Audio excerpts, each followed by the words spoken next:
Hoy veremos el tema 3, que recibe el nombre de vectores. Y quiero que tomen nota de lo siguiente. Dice así: con la finalidad de poder seguir cuantificando ciertos fenómenos naturales con soluciones matemáticas, se determina la aplicación de un nuevo método, ¿sí? de una nueva forma de cálculo y de cuantificación en base a segmentos o líneas continuas de recta, que se dividen de la siguiente manera. Y dice, unidades de cuantificación. Tendremos dos maneras de cuantificar mediante unidades o vectores. Y la primera será la siguiente: unidades escalares.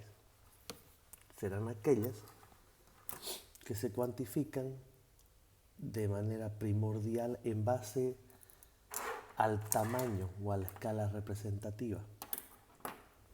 Es decir, que solamente se considerará de manera importante su valor modular o representativo y que se hace en base a un tamaño. Entonces, para ello nosotros simplemente denotamos un vector, como tenemos acá, que representa en base a su tamaño un valor. Por ejemplo, tendremos un cuadro puede ser una unidad que puede representar 10 kilogramos, por ejemplo. Si trazo dos cuadros, dos unidades que representará 20 kilogramos. Si trazo tres cuadros, representará 30 kilogramos y así sucesivamente. Pero lo más importante, a nosotros solamente nos interesa el valor representativo o modular. Segundo punto, unidad de cuantificación ahora vectorial. Y es la siguiente, ¿no? Es aquella unidad que representa, escuchen bien importante, un punto dentro de un eje cartesiano y se subdivide de la siguiente manera. Inciso A, representa un punto en un sistema cartesiano. Está dividida por la siguiente manera. Origen. Origen dice ser, este es el origen, dice ser el punto coordenada de partida del vector o punto de inicio. Posteriormente tendremos el módulo. Dice ser el valor representado de manera escalar del vector. El sentido es el que representa la dirección. Es el que representa la dirección dentro del vector, de la flecha, ¿no? Y por último, la trayectoria. Denota el área de acción del vector. Anótense, punto aparte. Tipos de vectores. Existirán dos tipos de vectores en función a su manejo o a su uso, y serán los siguientes. Los primeros serán vectores de origen fijo. Dice que son aquellos vectores que representan la posición de un punto dentro de un sistema cartesiano. ¿Sí? Y podemos dar un pequeño ejemplo, ¿no? Nos podemos trazar un sistema cartesiano.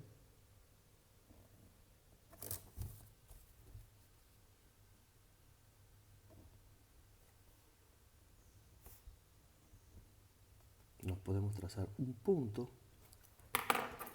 y decir que ese punto tiene una coordenada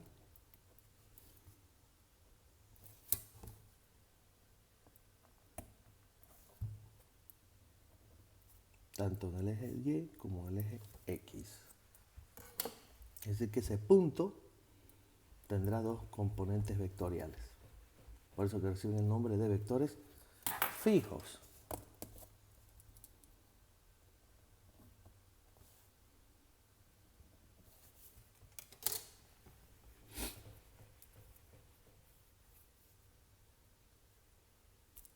En este caso el punto, en este caso el vector tiene un punto de aplicación bien definido y no se lo puede mover sin modificar la condición del mismo.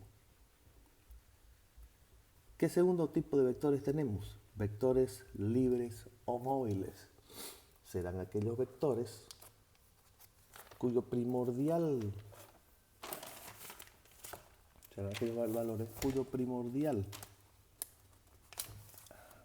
función es la de su valor modular y pueden cambiar de posición, es decir, pueden estar colocados en cualquier punto dentro del espacio sin cambiar su modelo, ¿no? Simplemente representan un valor en base a su módulo.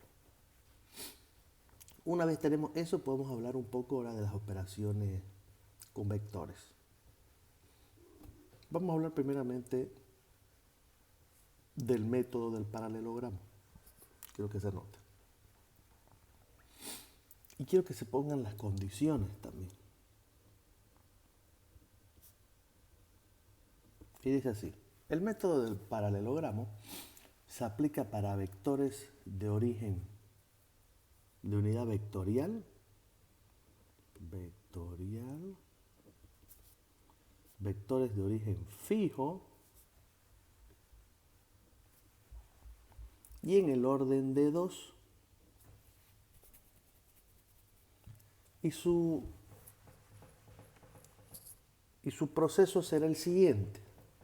Repito, las condiciones serán para vectores de unidad vectorial de origen fijo y en el orden de 2. Y su procedimiento será el siguiente. Se puede aplicar unidades conmutativa asociativa. El procedimiento será el siguiente. Dice, con la ayuda de una regla paralela, vamos a ver un ejemplo. Con la ayuda de una regla paralela, esto es el orden de 2. Vamos a tener un vector B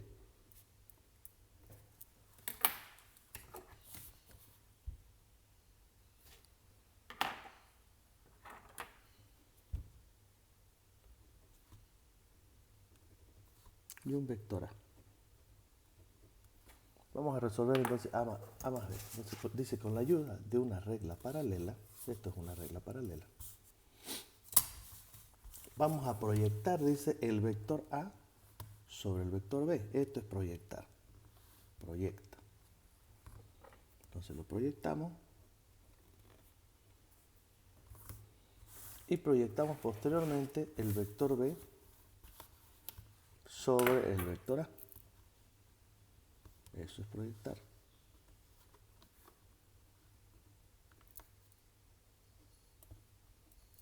¿Sí? Entonces proyectamos el vector A sobre el vector B. Vamos a tener esto. Y proyectamos el vector B sobre el vector A. Una vez los tenemos proyectados, dice que la resultante será la unión del origen de los vectores colineales, este es el origen, con la intersección de los vectores proyectados. Entonces, esa será nuestra resultante. Pero fíjense que hecha la ley, hecho el artificio, porque aquí dice de manera clara, ¿no? Se aplicará para vectores en el orden de 2. Entonces yo consulto.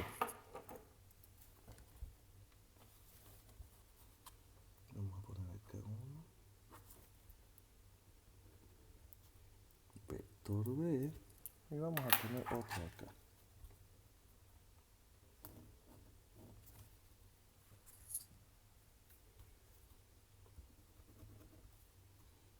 Vector C.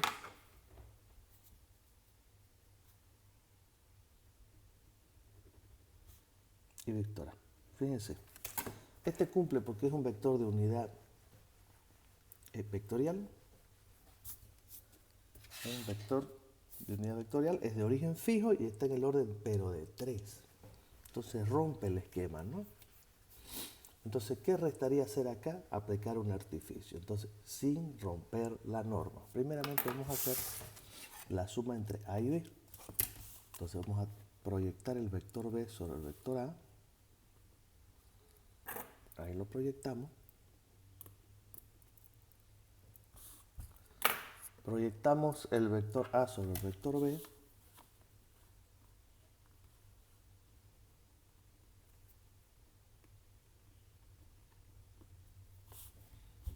Y fíjense que no hemos roto la regla porque solamente hemos sumado A y B, nada más. C sigue quieto. Encontramos la resultante entre estos dos, que es la unión del origen de los vectores colineales con la intersección de los vectores proyectados. Aquí tenemos esta resultante 1. Ahora, para no romper la normativa, ahora vamos a sumar la resultante con C. Entonces proyectamos la resultante en C. La proyectamos y proyectamos C en la resultante. Ahí está C, proyectándose en la resultante. Entonces acá está proyectada.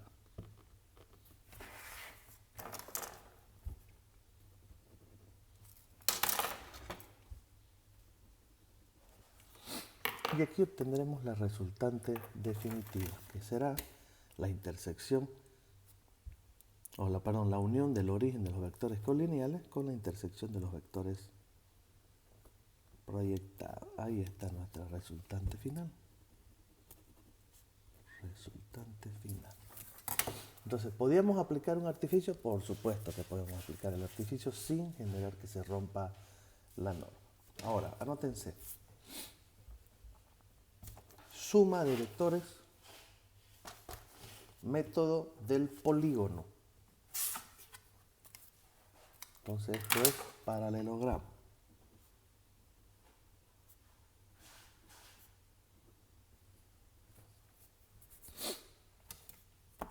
Método del polígono.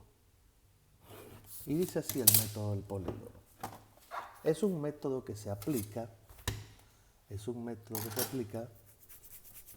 para vectores de unidad escalar de origen móvil en el orden de 2 o más. 2 o más vectores, ¿no? La diferencia que el otro era solo para 2, este es para 2 o más vectores. Y su procedimiento consiste en lo siguiente. Dice así. Dentro de los vectores sumantes se determina uno cualquiera como vector inicial. ¿Sí? Podemos tener A, B y C. A cualquiera de los tres lo tomamos como vector inicial.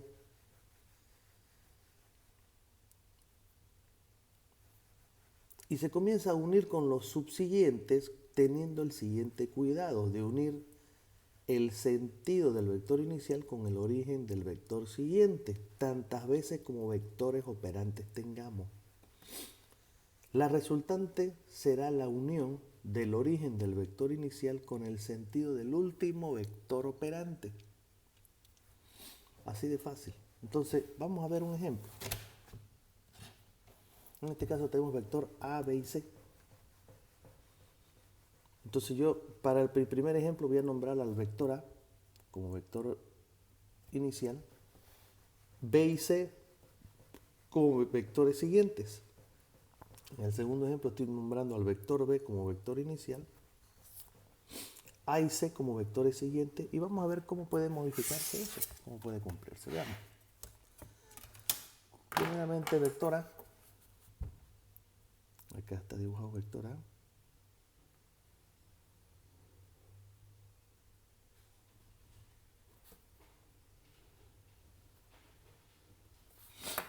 Dice que después tengo que poner el vector B.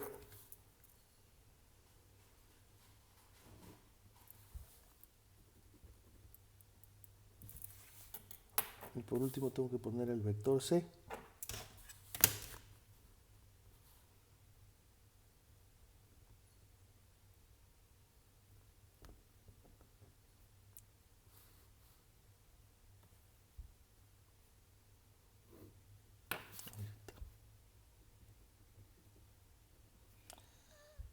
el vector inicial, he tenido el cuidado de unir su sentido con el origen del vector B. Este es su sentido con el origen del vector C. Y su resultante es así de fácil. Será simplemente la unión de lo vector inicial con el último vector operante. Esa es la resultante. Perfecto. Veamos para el siguiente. Tenemos vector B. Voy a hacerlo más lejito para que no se monte. Vector B. Vector A.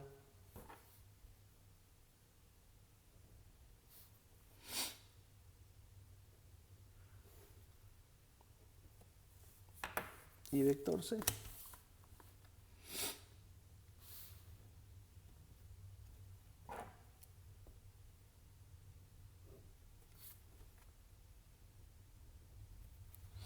La resultante es la unión del vector inicial, el origen, con el sentido del último vector operante.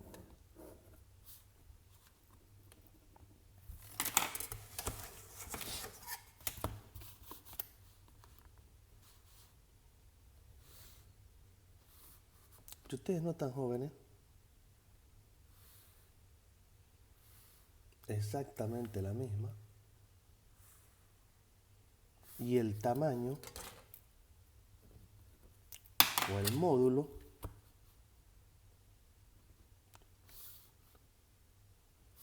fíjense, tiene 5.6 más o menos. 5.6. No interesa. Inclusive podríamos hacer una más. Podríamos empezar con C. CAB. Veamos. Hagamos una más. Inciso C. Y vamos a tener C más B más A. Veamos. ¿Cómo quedaría?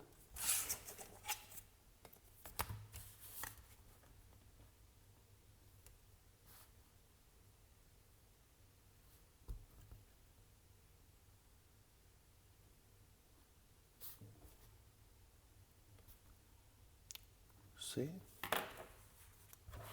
Dice la unión del sentido con el origen siguiente. B.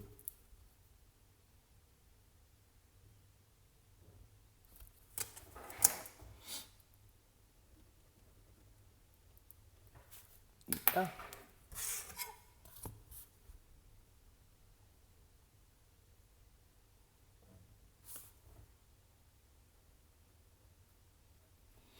La resultante será la unión del origen del vector inicial con el sentido del vector, del último vector operante. Ahí está. Fíjense cómo no cambia ni la inclinación en los tres.